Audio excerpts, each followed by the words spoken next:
Hello, good morning. আমি দিশা। আর আজকের দিনটা একদম স্পেশাল। আজ বাবার সাথে সকালে কলেজে গেলাম কারণ আজ আমাদের কলেজের এক্সকারশন ডে। সব বন্ধুরা একে একে এসে জড়ো হলো, কিন্তু বাসের জন্য অপেক্ষা করতে হলো প্রায় 2.5 ঘন্টা।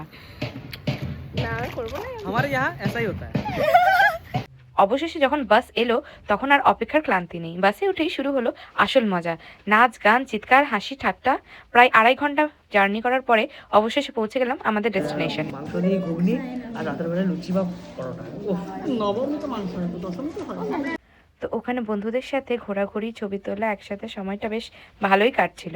প্রায় দুপুর 12টার দিকে ব্রেকফাস্ট করলাম লুচি, ঘুগনি আর নলেন গুড়ের রসগোল্লা দিয়ে। একদম জম্পেশ। তারপর বন্ধুদের সাথে টোটোয় করে বেরিয়ে পড়লাম সাইট সিংয়ে।